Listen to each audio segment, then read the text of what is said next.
Alec Pierce, the Colts' #2 receiver in 2022. Will he make an impact year one for fantasy? We're about to discuss that, all that and more on the Razzball Fantasy Football Podcast starting right now.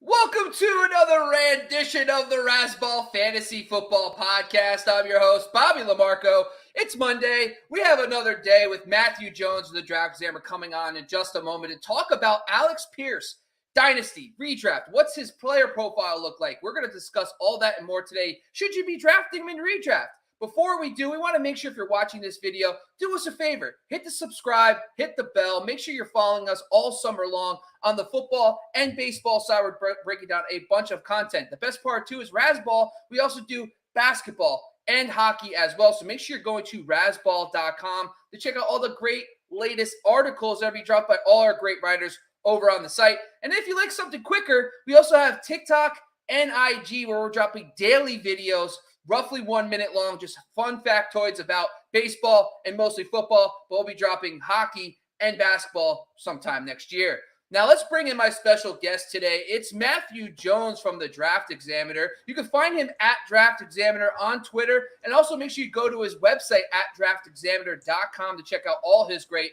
NFL draft content. What's up, Matthew? Hi, Bobby. How's it going? Oh, it's good, man. I'm ready to talk some Alec Pierce. I have a little bit of mixed emotions about him after I did my little deep dive about him, but I'm excited to hear what you got. So let's just get right into it. Let's talk about Alec Pierce and his fit with the Indianapolis Colts. Mm-hmm. All right, so he was the 53rd pick in the draft, and this is the third year out of 4 that the Colts have taken a second-round receiver. 2019 was Paris Campbell, and 2020 was Michael Pittman Jr., and those are also probably the other top 2 receivers on the depth chart currently.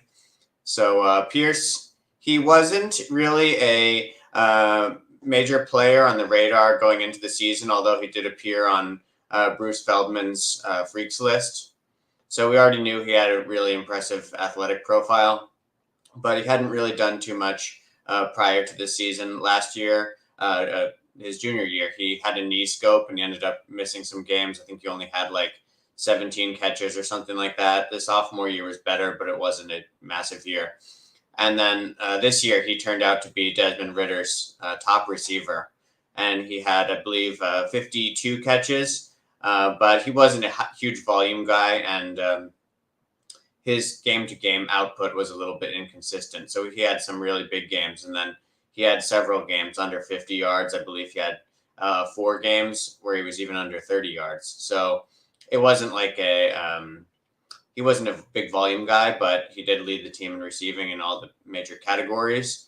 And, I guess the Colts, their wide receiver depth chart's pretty thin right now. They were basically force-feeding Michael Pittman last season, and he had a ton of targets. I think he had maybe 129 targets, something like that. And, no other receiver on the team had a huge output.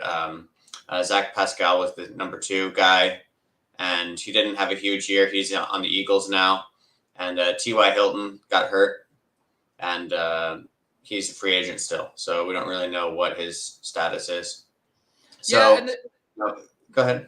No, I was just going to say, and that's a great segue because of the fact that, they haven't been able to support a second receiver because no one can stay healthy. And I feel like T.Y. Hilton always gets banged up, Paris Campbell, but I think that's another reason why. So maybe a healthy Paris Campbell or maybe a healthy Alec Pierce could break the mold, but keep going. Yeah, the offense is pretty based on spreading the ball around because they have Nyheim Hines at running back, and he usually gets quite a few targets. And I feel like I read they're trying to expand his role in the passing game even more this year. So they've got Hines, they've got different tight ends they throw the ball to. Typically, there's a couple tight ends on the team who play a high rate of snaps. I think last year their top 2 tight ends both played over half the snaps.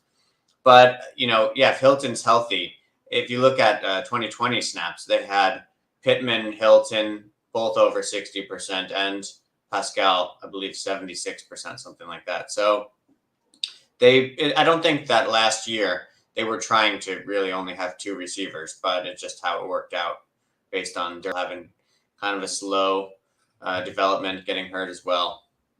But they probably would like to have at least 3 guys. I'm assuming. Yeah.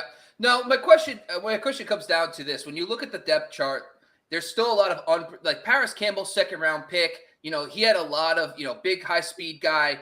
Good slot receiver. He does offer a different element than a guy like Michael Pittman. Now, Alec Pierce, you hear a lot about his contested catches, but in college, a lot of people say you don't like to hear that much. You want to hear separation in college because it's going to be tougher to make contested catches in the NFL. So my question for you is, based on the Paris Campbell, even a guy like Alie-Cox or Nyheim Hines, do you think there's a specific player that you think would be a better complement to a Michael Pittman? Do you think there's any overlap with Pierce?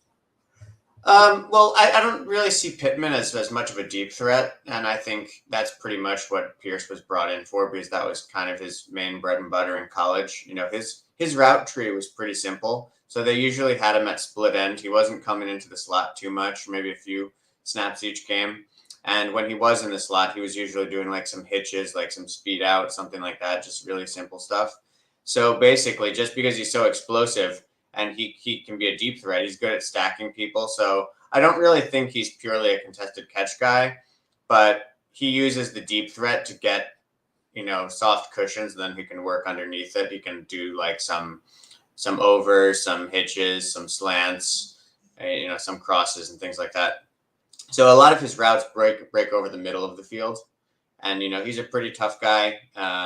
He works pretty hard to like sink his hips into the route stem and run the routes well. It's just that the route tree itself is not particularly advanced or sophisticated. And there's some times when I felt like his release isn't that efficient at the line of scrimmage. It's not on every snap, but I do think there's like a little bit of wasted motion getting off the line. So when teams didn't respect his speed as much and they played closer to the line of scrimmage, I felt like the timing was a little bit weirder, and then that might have been what happened when he had the contested catches. Yeah. Okay. Now, my other question is, the OC that was working with Alec Pierce in college was actually the Notre Dame OC for a guy like Will Fuller, who ended up being kind of that vertical deep threat for Deshaun Watson for years. Do you see something similar for that kind of role for Alec Pierce? Well, I'm not exactly sure what the status of the Colts deep passing game is, because last year I think Carson Wentz only took like 42 shots deep, something like that. And, obviously they're going to Matt Ryan this year. I know Frank Reich likes to try and tailor things around the quarterback a little bit more. Ryan didn't really throw deep much last year, but he did throw deep a lot in 2020. So we could argue that it's possible it was a personnel thing, because obviously Julio Jones got traded. Calvin Ridley got suspended. There wasn't really anyone for him to throw to. So I don't really know if it's a situation where, Ryan's becoming less dynamic as a passer, or now that he's got some actual guys to throw the ball to, he's going to, open up the offense a little bit more and take some more shots downfield. So he did actually grade out as a pretty good deep passer last season. It's just that the volume was low. And, the Colts don't really have a pass-heavy offense. I think they were like 27th in passing attempts last year. So it's all based on, Jonathan Taylor pretty much. And then in the passing game, it was mostly all Pittman. So, I think Pierce is going to be the deep threat in the offense. And I don't think he's going to have too much competition as it currently stands. You could imagine them bringing in like a Julio Jones. Julio is still a free agent. Obviously has chemistry with Matt Ryan. They've got tons of cap room. I think it's like $11 million or something like that. Maybe slightly less than that. So depending on how Pierce looks early on, I think that's when you could consider them either starting Pierce as the number 2 receiver, or signing like a Julio or bringing back T.Y. Hilton to kind of bridge it for a year. And then you'd see Pierce pretty much fall down the depth chart to the 4th guy maybe. Okay. Yeah, now I will say this, to be fair to Frank Reich, his days with Phillip Rivers back with the Chargers and OC, he was very pass heavy actually with the Chargers. And in his first season with Andrew Luck, he let things rip. I think they were second in pass attempts that year. And then Andrew Luck abruptly retires. They moved to Jacoby Brissett. Jacoby Brissett sprains his MCL that year. And it's just hard to see. And then Phillip Rivers comes back in the fold. They had 550 attempts in 2020 in 16 games. And then in 2021, I just feel like they didn't trust Carson Wentz. They only threw the ball 520 times in 17 games. So I do expect that Matt Ryan being there will have trust of Frank Reich, and that will allow more pass volume to be in the offense. But the other thing that does worry me just a little bit is that there hasn't been a lot of success with rookies with Frank Reich. I mean, just look at Michael Pittman. He was the wide receiver 79 in fantasy in 2020. Paris Campbell got hurt, of course. You have to go all the way back to Keenan Allen in 2013 when you find a fantasy viable player. So do you think there is a little bit of a learning curve for Alec Pierce, maybe that you might fade him in redraft? Yeah, I think Pierce, like I said, like he has to clean up his releases a little bit. He's got to try running different routes a little bit more often, get more reps. So I don't exactly know how ready he is. Obviously, he does have skills that could immediately translate to the NFL. And like I said, I don't think there's a lot of competition. But if you look at the number 2 receiver in the Colts the last few years, it's been Pascal a couple times, and I think it was T.Y. Hilton once. They haven't really had huge years. Like I believe all 3 years, the second receiver had between 68 and 71 targets. And Pascal had the best year of those with I believe 44 catches for just over 600 yards in 2020. So even if it's the number 2 receiver, I don't really know that that's a super impactful role just based on how the offense is organized, because we're going to probably see over 300 carries for Jonathan Taylor. We're probably going to see Michael Pittman with over 100 targets. So we're going to see Hines and different players getting involved in the passing game. So I don't know that the second receiver position is necessarily as valuable as it would be on some other teams. So I think something along the lines of what we've seen the last few years is like what we could probably expect from Pierce if he ends up in that role this year. Yeah, and that diversifying of the targets, they lean heavy into their tight ends too. They're out running a lot of routes. You brought that up. Nyheim Hines you brought up. So there really isn't necessarily a need for a number 2, but there really hasn't been an elite number 2 option as a receiver since he's been there in 2018. So maybe that changes. Maybe talent infusion does change things. So It sounds like from our perspective, for redraft purposes, we're probably going to fade him at his 167th overall ADP. But let's talk a little bit about Dynasty. You did talk about some of these players. One of the guys we talked off air about was John Mechie. He's actually going slightly ahead of Alec Pierce. But there's other guys, for example, like Wan'Dale Robinson and Jalen Tolbert, who's actually with the Cowboys. Do you feel that you'd rather have a guy like Tolbert or Wan'Dale over a guy like Pierce, or are you leaning Pierce long-term? It's really hard to say because I think with Pierce, he's stuck behind Pittman, and Pittman's probably going to be there, obviously, at least 2 years. And then I don't know if they're going to tag him or they're going to bring him back or whatever. And Matt Ryan is pretty much a stopgap, I think. Like, I have a lot of respect for Matt Ryan. I think he's a great quarterback, but I mean, he's probably going to be there a couple of years, I'm assuming. One or 2 years. Kind of like the Phillip Rivers and Wentz situations where they're just kind of renting whoever the best veteran available is for a little while until they find someone.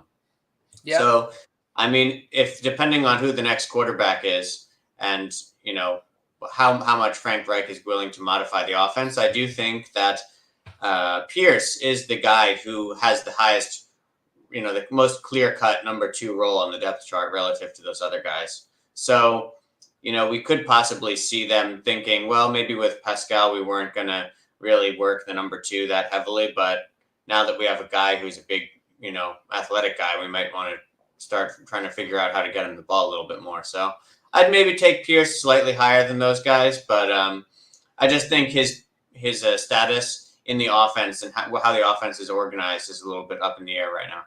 Yeah. Well, that's all. Listen, I'll tell you this. I personally am going to probably fade him. Something about him overall. I think Paris Campbell, believe it or not, call me crazy, I just feel there's something there still. He just has not gotten over that injury bug. So I might take a flyer later on a guy like Paris Campbell. So That's just me. But that's all we have for today. Once again, this was the Razzball Fantasy Football Podcast on the Razzball Fantasy YouTube channel. Once again, thank you, Matthew Jones from the Draft Examiner. You can find all his content at draftexaminer.com, and make sure you give him a follow. His handle's right on the screen, people. How easy can it get? At Draft Examiner. Thank you once again. Make sure you check out his awesome articles. Guess where they are? Razzball.com. Once again, I'm your host, Bobby LaMarco. That man over there is Matthew Jones, and we're out of here.